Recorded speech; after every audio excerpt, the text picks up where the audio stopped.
ನಮಸ್ಕಾರ ಸ್ನೇಹಿತರೆ.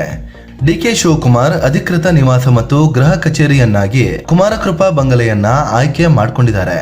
ಹಾಗಾದ್ರೆ ಈ ಬಂಗಲೆಯಲ್ಲಿ ಏನೆಲ್ಲ ಇದೆ, ಎಷ್ಟು ಕೋಣೆಗಳಿವೆ, ಈ ಬಂಗಲೆಯ ಇತಿಹಾಸ ಗೊತ್ತಾ? ಮಹಾತ್ಮ ಗಾಂಧೀಜಿಗೂ ಈ ಬಂಗಲೆಗೂ ಇರುವ ಸಂಬಂಧ ಏನು? ಕನಕಪುರದ ಡಿಕೆಶಿಯ ಕನಸಿನ ಬಂಗಲೆ ಏನಾಯ್ತು? ಎಲ್ಲವನ್ನ ಈ ವಿಡಿಯೋದಲ್ಲಿ ಡೀಟೇಲ್ ಆಗಿ ಹೇಳ್ತೀವಿ.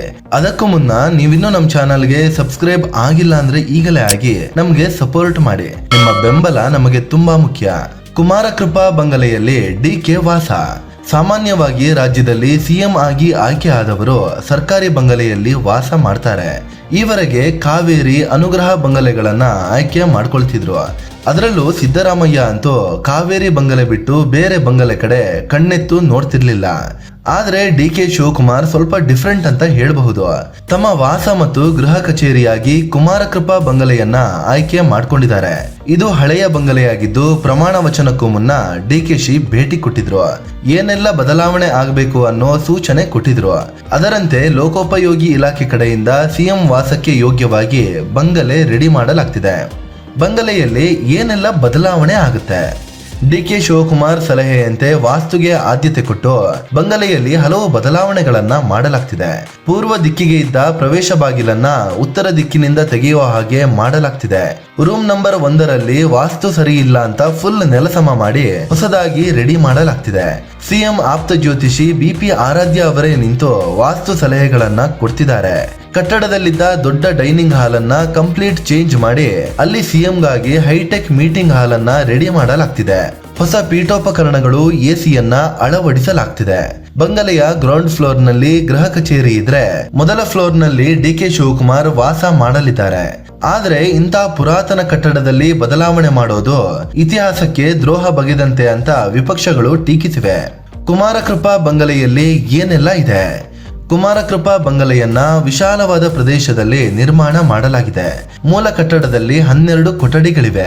1979ರಲ್ಲಿ ಅತಿಥಿಗಳಿಗಾಗಿ ಅಂತ 39 ಹೆಚ್ಚುವರಿ ಕೊಠಡಿಗಳನ್ನ ನಿರ್ಮಿಸಲಾಗಿತ್ತು.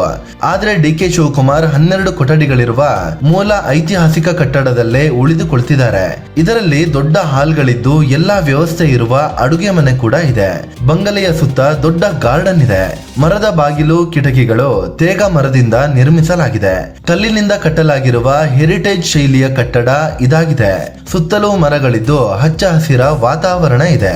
ಈ ಮರಗಳನ್ನ ಕಡಿಯಬಾರದು ಅಂತ ಡಿಕೆಶಿ ಸೂಚನೆ ಕೊಟ್ಟಿದ್ದಾರೆ. ಕುಮಾರಕೃಪಾ ಬಂಗಲೆಯ ಇತಿಹಾಸ ಗೊತ್ತಾ? ಬ್ರಿಟಿಷರ ಕಾಲದಲ್ಲಿ ಅಂದ್ರೆ 1856ರಲ್ಲಿ ಈ ಬಂಗಲೆಯ ನಿರ್ಮಾಣ ಆಯಿತು.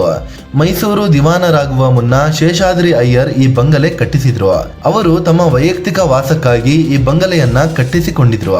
ಅಯ್ಯರ್ ಕುಮಾರಸ್ವಾಮಿ ಅಂದ್ರೆ ಸುಬ್ರಹ್ಮಣ್ಯ ಸ್ವಾಮಿಯ ಭಕ್ತರಾಗಿದ್ರು. ಹೀಗಾಗಿ ಬಂಗಲೆಗೆ ಕುಮಾರಕೃಪಾ ಅಂತ ಹೆಸರು ಇಟ್ರು. ಆದ್ರೆ ಅವರ ನಂತರ 1918ರಲ್ಲಿ ಈ ಕಟ್ಟಡ ಸರ್ಕಾರದ ವಶಕ್ಕೆ ಬಂತು. ಅಲ್ಲಿಂದ ಸರ್ಕಾರಿ ವಸತಿ ಗೃಹವಾಗಿ ಈ ಬಂಗಲೆ ಯೂಸ್ ಆಗ್ತಾ ಬಂದಿದೆ. ಗಾಂಧೀಜಿ ನಿಜಲಿಂಗಪ್ಪ ತಂಗಿದ್ದ ಜಾಗ. 1927ರಲ್ಲಿ ಮಹಾತ್ಮ ಗಾಂಧೀಜಿಯವರ ಆರೋಗ್ಯ ಹದಗೆಟ್ಟಿತ್ತು. ಆಗ ಮೈಸೂರು ಒಡೆಯರ ಮನವಿ ಮೇರೆಗೆ ಗಾಂಧೀಜಿ ಬೆಂಗಳೂರಿಗೆ ಬಂದಿದ್ರು. ಇಲ್ಲಿನ ನಂದಿ ಬೆಟ್ಟದಲ್ಲಿ ಉಳಿದುಕೊಂಡು 45 ದಿನ ರೆಸ್ಟ್ ಮಾಡಿದ್ರು. ಇದಾದ್ಮೇಲೆ ಕುಮಾರಕೃಪಾ ಬಂಗಲೆಯಲ್ಲಿ ಸುಮಾರು 87 ದಿನಗಳ ಕಾಲ ತಂಗಿದ್ರು. ಇಲ್ಲಿ ಇದ್ದುಕೊಂಡೇ ಬ್ರಿಟಿಷರ ವಿರುದ್ಧ ಹೋರಾಟಕ್ಕೆ ರೂಪುರೇಷೆ ರೆಡಿ ಮಾಡ್ತಿದ್ರು. ಗಾಂಧೀಜಿ ಇಲ್ಲಿ ನಡೆಸುತ್ತಿದ್ದ ಪ್ರಾರ್ಥನಾ ಸಭೆಗಳಲ್ಲಿ ನೂರಾರು ಜನ ಭಾಗಿ ಆಗ್ತಿದ್ರು. ಇನ್ನು ನಿಜಲಿಂಗಪ್ಪ ಸಿಎಂ ಆಗಿದ್ದಾಗ ಇದೇ ಬಂಗಲೆಯನ್ನ ಆಯ್ಕೆ ಮಾಡ್ಕೊಂಡಿದ್ರು. ಡಿಕೆಶಿ ಕನಕಪುರ ಬಂಗಲೆ ಏನಾಯ್ತು? ಡಿಕೆ ಶಿವಕುಮಾರ್ ತವರು ಕ್ಷೇತ್ರ ಕನಕಪುರದಲ್ಲಿ ದೊಡ್ಡ ಐಷಾರಾಮಿ ಬಂಗಲೆ ಇದೆ. ಇದನ್ನ ಡಿಕೆ ಶಿವಕುಮಾರ್ ತುಂಬಾ ಇಷ್ಟಪಟ್ಟು ಕಟ್ಟಿಸಿದ್ರು. ಮನೆ ಮುಂದೆ ಸುಮಾರು 50 ಕಾರುಗಳು ಬಂದ್ರು ಪಾರ್ಕ್ ಮಾಡಬಹುದು, ಅಷ್ಟು ಜಾಗ ಇದೆ. ಆದ್ರೆ ನಂತರದಲ್ಲಿ ಡಿಕೆ ಶಿವಕುಮಾರ್ ಇಡೀ ಕುಟುಂಬದ ಜೊತೆ ಬೆಂಗಳೂರಿಗೆ ಶಿಫ್ಟ್ ಆದ್ರು. ಸದಾಶಿವನಗರದ ಮನೆಯಲ್ಲಿ ವಾಸ ಮಾಡೋಕೆ ಶುರು ಮಾಡಿದ್ರು. ಹೀಗಾಗಿ ತಮ್ಮ ಕನಕಪುರದ ಬಂಗಲೆಯನ್ನ ಕಚೇರಿಯನ್ನಾಗಿ ಮಾಡ್ಕೊಂಡಿದ್ದಾರೆ. ಇಲ್ಲಿ ಸುಮಾರು 20 ಮಂದಿ ಕೆಲಸ ಮಾಡ್ತಾರೆ. ಕನಕಪುರ ಕ್ಷೇತ್ರದ ಜನರ ಕೆಲಸಕ್ಕೋಸ್ಕರ ಈ ಕಟ್ಟಡ ಮೀಸಲಿಟ್ಟಿದ್ದಾರೆ. ಇದರ ಪಕ್ಕದಲ್ಲೇ ಸಹೋದರ ಡಿಕೆ ಸುರೇಶ್ ಅವರ ಅದ್ಭುತ ಬಂಗಲೆ ಇದೆ. ಈಗೇನಾದ್ರೂ ಡಿಕೆ ಶಿವಕುಮಾರ್ ಕನಕಪುರಕ್ಕೆ ಹೋದ್ರೆ ತಮ್ಮನ ಬಂಗಲೆಯಲ್ಲೇ ಉಳಿದುಕೊಳ್ತಾರೆ. ಸ್ನೇಹಿತರೆ, ಇದು ಡಿಕೆ ಶಿವಕುಮಾರ್ ಆಯ್ಕೆ ಮಾಡಿಕೊಂಡಿರುವ ಕುಮಾರಕೃಪಾ ಬಂಗಲೆ ಕುರಿತು ಮಾಹಿತಿ ಕೊಡುವ ಪ್ರಯತ್ನ. ಈ ಬಗ್ಗೆ ನಿಮ್ಗೆ ಏನ್ ಅನ್ಸುತ್ತೆ ಅಂತ ಕಾಮೆಂಟ್ ಮಾಡಿ ಹೇಳಿ. ಅದೇ ರೀತಿ ನೀವಿನ್ನೂ ನಮ್ಮ ಚಾನಲ್ಗೆ ಸಬ್ಸ್ಕ್ರೈಬ್ ಆಗಿಲ್ಲ ಅಂದ್ರೆ ಈಗಲೇ ಆಗಿ ನಮ್ಗೆ ಸಪೋರ್ಟ್ ಮಾಡಿ. ನಿಮ್ಮ ಬೆಂಬಲ ನಮಗೆ ತುಂಬಾ ಮುಖ್ಯ. ಧನ್ಯವಾದ.